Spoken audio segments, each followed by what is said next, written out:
Les 4 mots «cette fois, c'est différent» sont les mots ayant entraîné le plus de faillites de l'histoire de l'humanité si on en croit Sir John Templeton.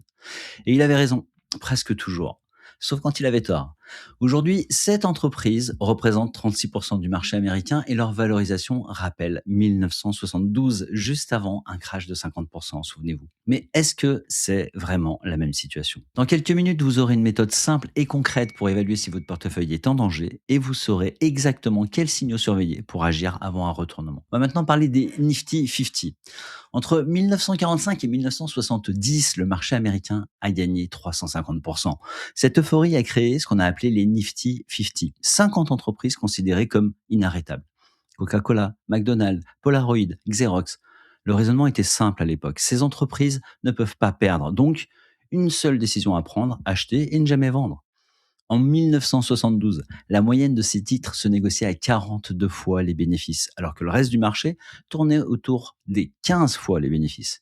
Et ces 50 sociétés représentaient 45% de la capitalisation totale américaine. Puis 1973-1974 a frappé. Le pétrole a quadruplé, l'inflation a explosé et le marché s'est effondré de 50%. Mais le pire n'était pas la chute, c'était la durée de la chute. 8 ans. Jusqu'en 1981, le marché n'a pas récupéré. Avec l'inflation, vous aviez perdu du pouvoir d'achat pendant une décennie entière. On arrive maintenant au Magnificent Seven. On fait une avance rapide jusqu'à l'année 2024. Le marché américain est à nouveau concentré, mais cette fois dans 7 sociétés. Microsoft, Apple, Google, Amazon, Meta, Tesla et Nvidia, les Magnificent Seven. Ces 7 entreprises représentent 36% du S&P 500 selon le S&P Global en janvier 2025 et leur valorisation moyenne atteigne 38 fois les bénéfices. Donc comparons. En 1972, 42 fois les bénéfices et 45% du marché. En 2025, 38 fois les bénéfices et 36% du marché. Comme le disait Mark Twain, l'histoire ne se répète pas, mais elle rime souvent. Et si vous écoutez la majorité des analystes, le message est clair, c'est un piège, préparez-vous au crash. C'est confortable et c'est logique comme approche, mais c'est incomplet. Pourquoi incomplet? Parce que deux situations peuvent sembler identiques en surface et être fondamentalement différentes en profondeur. La question n'est pas est-ce cher? C'est cher. Mais la vraie question, c'est est-ce que ce niveau élevé de prix, cette cherté est justifiée? Alors pour y répondre, j'utilise un framework en 6 critères que j'appelle signal. Avant de décider si une concentration de marché est dangereuse, posez-vous ces 6 questions. La question est-ce pour soutenabilité de la croissance? Les entreprises concentrées ont-elles une croissance future réaliste? En 1972, les Nifty 50 affichaient une croissance passée de 22% par an, ce qui était impressionnant. Mais la croissance attendue pour les années suivantes n'était que de 2 à 3% par an. Autrement dit, les investisseurs avaient payé pour une croissance qui n'allait jamais arriver. Les Magnificent Seven aujourd'hui, c'est une croissance réelle en 2024 de 31,7% selon FactSet et une croissance attendue en 2025 de 17,1%. On a affaire à une différence massive. Framework signale le I d'infrastructure ou consommable. Posez-vous la question, est-ce que cette entreprise vend un produit qu'on consomme et qu'on jette, comme un hamburger ou une canette, ou une infrastructure qu'on va utiliser pendant des années, comme un serveur cloud ou un système d'exploitation? Les Nifty 50 vendaient des consommables. Coca-Cola, McDonald's, Even, c'était des produits cosmétiques Even. Quand l'inflation explose et que les marges se compriment, vous augmentez les prix et les consommateurs résistent. Les Mac 7, en revanche, construisent des infrastructures digitales, du cloud, de l'intelligence artificielle, des plateformes. En période de restructuration économique, historiquement parlant, l'infrastructure surperforme les autres pans de l'économie. Signal avec un G pour gestion du risque par le marché. Est-ce que les institutionnels ont commencé à vendre? En avril 2025, 60% des ventes des hedge funds concernaient les Mac 7 selon Goldman Sachs Prime Brokerage. On peut voir que le marché se repositionne. En 1972, personne ne vendait les Nifty 50, elles étaient verrouillées. Une concentration qui tourne, c'est normal. Une concentration figée, c'est dangereux. Signal avec un N pour niveau de valorisation versus croissance. Le PI, le price to earning, mesure combien vous payez pour chaque euro de profit. Un PI de 40 signifie que vous payez 40 euros pour 1 euro de bénéfice annuel. Mais un PI de 40 avec 15% de croissance n'est pas équivalent à un PI de 40 avec 2% de croissance. C'est là qu'intervient le PEG, le Price Earning to Growth, qui divise le PI par le taux de croissance. Plus le PEG est bas, plus la valorisation est justifiée parce que ça signifie une grosse croissance relative. Les Nifty 50 de 1972, les 50 grandes valeurs américaines qui se sont effondrées, affichaient un PEG de 15 à 20. Les Mac 7 aujourd'hui, c'est un PEG moyen de 2,4 selon FactSet. C'est cher, mais c'est pas délirant. Signal avec un A pour alternative disponible. Pouvez-vous vous exposer à la tendance sans payer le premium? Les fournisseurs d'infrastructures, semi-conducteurs, refroidissement de data center, énergie, offrent souvent des valorisations plus basses et ce, sans parier sur un gagnant unique. Signal avec un L pour finir de liquidité de sortie. Pouvez-vous sortir si les conditions changent? Les Mac 7 sont ultra liquides, ce qui n'était pas le cas de tous les Nifty 50. Donc, le framework signale pour 6 critères au total. Si une concentration coche 4 critères sur 6, elle est probablement gérable. Moins de 3 critères, attention.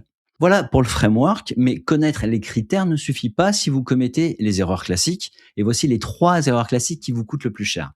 Première erreur, tout vendre et attendre les bras croisés. Le problème, le coût d'opportunité est énorme. Prenons un exemple concret. Vous avez 50 000 euros investis, vous sortez du marché en janvier 2024 par peur d'un crash. Le S&P 500 monte de 25% cette année-là selon Bloomberg. Vous avez bien fait l'économie d'un risque théorique, mais vous avez perdu 12 500 euros de gains réels. Et si le crash arrive en 2026, vous aurez raté 2 années de hausse avant de subir la baisse. La vraie question n'est pas est-ce que ça va baisser? Bien sûr que ça va baisser un jour. La question est, est-ce que je suis correctement positionné pour profiter de plusieurs scénarios possibles? La deuxième erreur, acheter n'importe quoi parce que ça monte. Certaines valorisations actuelles sont objectivement tendues. Une entreprise à 247 fois les bénéfices, c'est un pari sur une croissance exceptionnelle pendant des années. Et si cette croissance déçoit ne serait-ce qu'un trimestre, la correction peut être brutale. En pratique, ça donne quoi? Vous investissez 10 000 euros dans un titre à 250 fois les bénéfices. Le marché révise ses attentes de croissance de 50% à 30% et le titre peut alors perdre 40% en quelques semaines. Vos 10 000 euros deviennent 6 000 euros. Ce n'est pas un crash du marché, c'est un ajustement de multiples. Troisième erreur, concentrer tout sur le gagnant de l'IA. Personne ne sait qui dominera dans 10 ans. Mais tout le monde sait ce dont les gagnants auront besoin. Des semi-conducteurs, du refroidissement pour les data centers, de l'eau, de l'électricité, du cuivre pour le câblage. C'est ce qu'on appelle la stratégie d'infrastructure, ou les pelles et pioches si vous préférez, comme pendant la ruée vers l'or. À l'époque, ceux qui ont fait fortune n'étaient pas les chercheurs d'or, c'était les vendeurs d'équipements. Et cette logique s'applique parfaitement à l'IA.